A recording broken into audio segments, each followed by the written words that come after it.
संक्रांति का अर्थ है जब सूर्य एक राशि से अलग राशि में संक्रमण करता है अर्थात जाता है, उसे संक्रांति कहते हैं। पूरे वर्ष में कुल 12 संक्रांतियां होती हैं। शास्त्रों के अनुसार सूर्य की गति के दो मुख्य मार्ग हैं, उत्तरायण एवं दक्षिणायन। साल में 6 महीने का उत्तरायण एवं 6 महीने का दक्षिणायन होता है। जब सूर्य दक्षिणायन में रहते हैं तो उस अवधि को देवताओं की रात्रि एवं उत्तरायण के 6 माह को देवताओं का एक दिन कहा जाता है। दक्षिणायन को नकारात्मकता और अंधकार का प्रतीक तथा उत्तरायण को सकारात्मकता एवं प्रकाश का प्रतीक माना गया है। साल में 12 संक्रांतियां होती हैं। सबसे पहले संक्रांति होती है मकर संक्रांति। जब सूर्य धनु राशि से मकर राशि में संक्रमण यानी जाते हैं तो ये मकर संक्रांति कहलाती है। यह पूरे भारतवर्ष में मनाया जाता है। इस दिन सूर्य भगवान उत्तरायण से दक्षिणायन में प्रवेश करते हैं। तो चलिए मकर संक्रांति के बारे में जानते हैं। मकर संक्रांति भारत का एक प्रमुख पर्व है। मकर संक्रांति पूरे भारत और नेपाल में किसी न किसी रूप में जरूर मनाया जाता है। पौष मास में जब सूर्य मकर राशि पर आते हैं तब इस पर्व को मनाया जाता है। वर्तमान शताब्दी में ये त्योहार जनवरी माह के 14वें या 15वें दिन ही पड़ता है। इस दिन सूर्य धनु राशि को छोड़ मकर राशि में प्रवेश करते हैं। तो चलिए सुनते हैं मकर संक्रांति की कथा। श्रीमद्भागवत और देवी पुराण के अनुसार शनि अपने पिता सूर्य से क्रोधित थे क्योंकि उन्होंने अपने पिता को अपनी माता छाया और सूर्यदेव की दूसरी पत्नी संज्ञा में भेदभाव करते हुए देखा था। सूर्यदेव ने पुत्र शनि को अपने से अलग कर दिया, जिस कारण शनिदेव और उनकी माता छाया ने सूर्यदेव को कुष्ठ रोग का शाप दे दिया। पिता सूर्यदेव को कुष्ठ रोग से पीड़ित देखकर यमराज काफी दुखी हुए।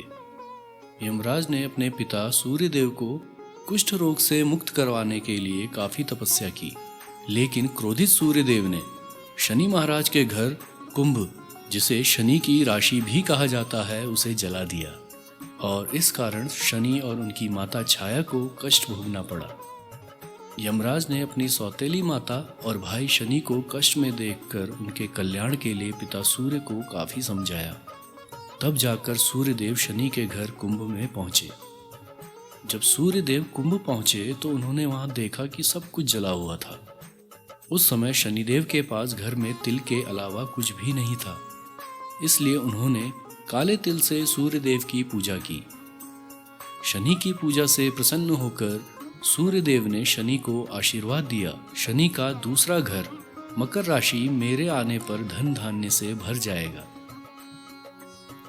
तिल के कारण ही शनि को उनका वैभव फिर से प्राप्त हुआ था, इसलिए शनि को तिल प्रिय है। और इसी समय से मकर संक्रांति पर तिल से सूर्य एवं शनि की पूजा का प्रारंभ हुआ। एक अन्य पौराणिक कथा के अनुसार मकर संक्रांति के दिन ही गंगा जी सागर में मिली थी। शास्त्रों के अनुसार मकर संक्रांति के दिन ही भगवान विष्णु के अंगूठे से निकली देवी गंगा भागीरथ के पीछे पीछे चल कपिल मुनि के आश्रम से होकर सागर में जा मिली और भगीरथ के पूर्वज महाराज सगर के पुत्रों को मुक्ति प्रदान हुआ। इसलिए इस दिन बंगाल के गंगा सागर में कपिल मुनि के आश्रम पर एक विशाल मेला आयोजित होता है। कुछ अन्य कथाओं के अनुसार मकर संक्रांति के दिन देवता पृथ्वी पर अवतरित होते हैं और गंगा स्नान करते हैं। महाभारत काल में भीष्म पितामह ने अपनी देह त्यागने के लिए मकर संक्रांति के दिन का ही चयन किया था। मकर संक्रांति से सूर्य उत्तरायण होते हैं। उत्तरायण देवताओं का दिन है।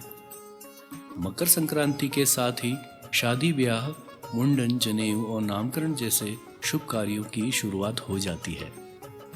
सूर्य जब धनु राशि से मकर राशि में आते हैं तो सौर वर्ष भी प्रारंभ हो जाता है और प्रत्येक माह सूर्य मकर राशि से मिथुन राशि तक भ्रमण करते हैं, जो 6 माह तक होती है। बाकी के 6 माह सूर्य कर्क से धनु राशि तक भ्रमण करते हैं, तो उसे दक्षिणायन कहा जाता है। भारत के हर राज्य में मकर संक्रांति को अलग अलग नामों से मनाया जाता है, जैसे कि दक्षिण भारत में विशेषकर तमिलनाडु, केरल और आंध्र प्रदेश में यह पोंगल के नाम से जाना जाता है, जो विशेष रूप से किसानों का पर्व है। गुजरात में उत्तरायण के नाम से इस पर्व को मनाया जाता है और पंजाब में लोहड़ी के नाम से, और असम में माघ महीने की संक्रांति के पहले दिन से माघ बिहू पर्व मनाया जाता है।